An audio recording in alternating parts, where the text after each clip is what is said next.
भारत दुनिया का सबसे बड़ा लोकतंत्र है, हम लोकतंत्र के सबसे बड़े चैंपियन हैं और शांति के सबसे बड़े दूत हैं। क्यों हैं, अब आपको बताते हैं। भारत कैसे दुनिया में शांति का सबसे बड़ा दूत है।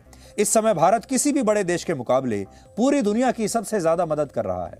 अब आप देखिए, अगर आप तुलना करेंगे तो बाकी की जो महाशक्तियां हैं दुनिया की, वो क्या कर रही हैं और हम क्या कर रहे हैं, हम आपको बिल्कुल अलग नजर आएंगे। अमेरिका जैसे देश शांति के नाम पर हथियार बेच रहे हैं। चीन छोटे और गरीब देशों को कर्ज बेच रहा है।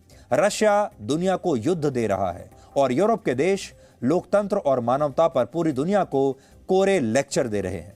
लेकिन ऐसे समय में भारत पूरी दुनिया को अनाज दे रहा है, दवाइयां दे रहा है, कोविड की वैक्सीन दे रहा है और इन देशों के बीच भारत एक चमकते हुए सितारे की तरह दिखता है, बिल्कुल अलग। और आज जब पूरी दुनिया में अनाज को लेकर गंभीर संकट है, तब प्रधानमंत्री मोदी ने यह ऐलान किया है कि भारत दुनिया में अनाज की कमी को पूरा करने के लिए बिल्कुल तैयार है। और यह बात उन्होंने 12 अप्रैल को एक कार्यक्रम के दौरान कही। सबसे पहले आप प्रधानमंत्री मोदी का बयान भी सुनिए और उनका विजन भी देखिए कि वो क्या करना चाहते हैं। એમાં એક નવી મુસીબત દુનિયા સામે આવી છે। અન્નના ભંડાર ખૂટવા માંડ્યા છે। કાલે હું અમેરિકાના રાષ્ટ્રપતિ જોડે ચર્ચા કરતો હતો તો એમણે પણ કહ્યું કે એક મોટું ત્યારે એમને કહ્યું તમે અમને WTO જો પરવાનગી આપે, થોડી રાહત કરી દે કે ભાઈ ભારતમાં જે ભંડાર પડ્યા છે તમે બહાર મોકલી શકો છો, તો અમે કાલે મોકલવા તૈયાર છે। तो प्रधानमंत्री मोदी कह रहे हैं कि भारत अब पूरी दुनिया में भूख मिटाने की स्थिति में आ गया है और अगर WHO हमें परमिशन देता है, इजाज़त देता है, तो हम अनाज पूरी दुनिया का पेट भरने के लिए भारत पूरी तरह से तैयार है। पूरी दुनिया का पेट भर सकते हैं अब हम।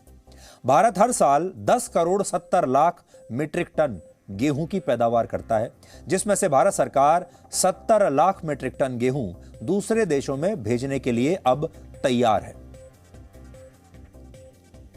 इन देशों में Nigeria, Turkey, Vietnam, Yemen, Syria, Afghanistan और इथियोपिया जैसे देश हैं। इसके अलावा इजिप्ट ने कहा है कि वो भारत से गेहूं का आयात करने पर विचार कर रहा है और जल्द ही वहां की सरकार इस आयात को मंजूरी दे देगी। यानी अब भारत पूरी दुनिया की भूख मिटाने की स्थिति में आ गया है। गेहूं की पैदावार के मामले में भारत चीन के बाद दुनिया का दूसरा सबसे बड़ा देश है। लेकिन बड़ी बात यह है कि भारत हर साल जितना गेहूं उगाता है उसका 1% से भी कम दूसरे देशों को निर्यात करता है, जबकि रशिया गेहूं का निर्यात करने वाला दुनिया का सबसे बड़ा देश है। निर्यात करने वाला, उगाने वाला नहीं। लेकिन आज जब पूरी दुनिया अनाज के संकट से संघर्ष कर रही है तो रशिया इन देशों की मदद करने के लिए आगे नहीं आया, बल्कि यह काम अब भारत कर रहा है, जो अब तक अपनी कुल पैदावार का 1% गेहूं भी दूसरे देशों में भेजता नहीं था। इससे पता चलता है कि संकट काल में भारत कैसे एक विश्व गुरु बनकर उभरा है। और विश्व गुरु कौन होता है? जो पूरी दुनिया का ध्यान रखे, जो पूरी दुनिया में शांति का संदेश फैलाए और सबसे बड़ी बात यह, जो पूरी दुनिया का पेट भरने में सक्षम हो, क्योंकि जो भूख है वो मानवता की सबसे बड़ी दुश्मन होती है। और अगर कोई देश पूरी दुनिया की भूख मिटा सके तो इससे ज्यादा शक्ति का काम कोई हो नहीं सकता।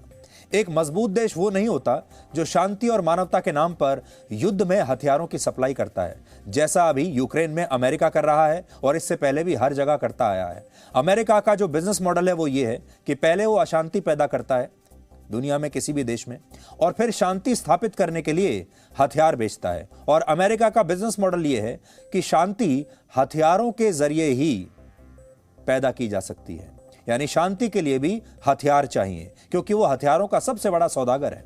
और एक मजबूत देश वो भी नहीं होता जो दूसरे देशों को कर्ज के जाल में फंसाकर उन्हें निगलने की कोशिश करे, जैसा श्रीलंका, नेपाल और पाकिस्तान में चीन कर रहा है। बल्कि एक मजबूत देश वो होता है जो समस्या का समाधान लेकर आता है, जो मुश्किल समय में दुनिया के साथ खड़ा रहता है बिना किसी लोभ और लालच के।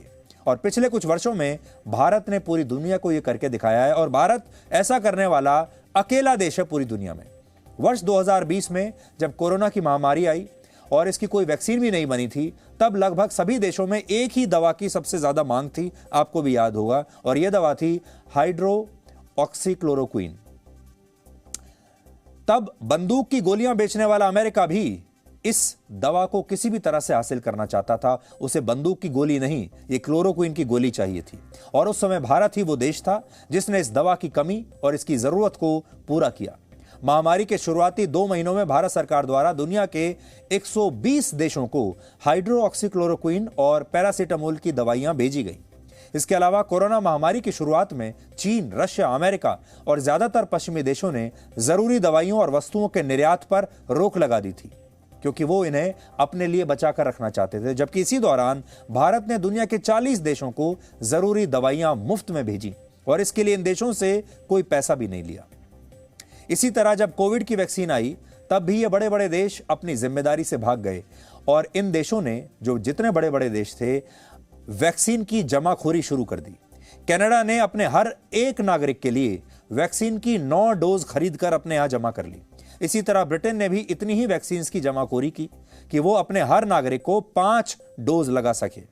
यूरोपियन यूनियन में शामिल देशों की कुल आबादी 37 करोड़ है, लेकिन उसने भी 37 करोड़ लोगों के लिए वैक्सीन की 160 करोड़ डोज खरीद कर जमाखोरी कर ली।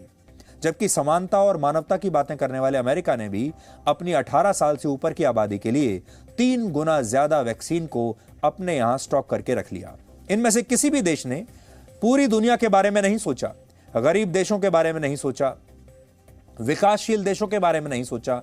वहां जो करोड़ों लोग, सैकड़ों करोड़ों लोग जो मारे जाएंगे कोविड से, उसके बारे में किसी देश ने नहीं सोचा। जबकि ये वो देश हैं जो मानवता पर सबसे बड़ा लेक्चर देते हैं बार बार, जो मानव अधिकारों की बार बार बात करते हैं, जो अपने आप को लोकतंत्र का चैंपियन बताते हैं। सब के सब मतलबी बन गए। लेकिन आपको पता है भारत ने क्या किया? भारत ने वैक्सीन मैत्री के तहत, इसको भारत ने नाम दिया है वैक्सीन मैत्री, और इसके तहत दुनिया के 98 देशों को वैक्सीन की 17.5 करोड़ डोज भेजकर भारत ने मदद की। और इन देशों में कमजोर और गरीब देश ज्यादा थे, जैसे इनमें म्यांमार था, मोरक्को था, बारबाडोस, डोमिनिका, कोंगो, नाइजीरिया और भूटान जैसे छोटे देश इसमें शामिल थे, जो शायद खुद से वैक्सीन खरीद नहीं सकते थे।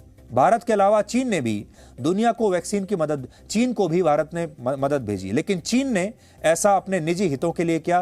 भारत के अलावा चीन ने भी कुछ देशों को मदद भेजी थी, वैक्सीन भेजी थी। उदाहरण के लिए उसने मध्य अमेरिका के एक देश होंडुरास को वैक्सीन देने के लिए यह शर्त रखी कि उसे वैक्सीन लेने के लिए ताइवान से अपने रिश्ते खत्म करने होंगे। तो सोचिए चीन क्या कह रहा है? कह रहा है कि वैक्सीन दे देंगे आपको, लेकिन ताइवान से अपने रिश्ते बिगाड़ लीजिए, खत्म कर दीजिए। जबकि भारत ने किसी भी देश को वैक्सीन देते समय किसी भी प्रकार की कोई शर्त नहीं रखी, यानी मौके का फायदा नहीं उठाया। पिछले साल जब अफगानिस्तान पर तालिबान के आतंकवादियों ने कब्जा किया, तब भी भारत ने रेस्क्यू ऑपरेशन के दौरान दूसरे देशों के नागरिकों की भी मदद की। उस समय भारत सरकार द्वारा ऑपरेशन देव शक्ति के तहत 221 विदेशी नागरिकों को वहां से रेस्क्यू किया गया था। और इसके अलावा यूक्रेन में अभी जो युद्ध चल रहा है, और अमेरिका और चीन जैसे देशों ने वहां फंसे अपने नागरिकों को यह कह दिया था कि वो मौजूदा हालात में उनकी ज्यादा मदद नहीं कर पाएंगे। अपने नागरिकों से इन देशों ने कहा कि आप अपना अपना इंतजाम खुद कर लीजिए, हम कुछ नहीं कर पाएंगे। ऐसे में ऑपरेशन गंगा चलाकर भारत सरकार ने अपने 22,500 नागरिकों को तो वहां से सुरक्षित निकाला ही, साथ ही 18 देशों के 147 नागरिकों को भी रेस्क्यू करके उनकी जान बचाई।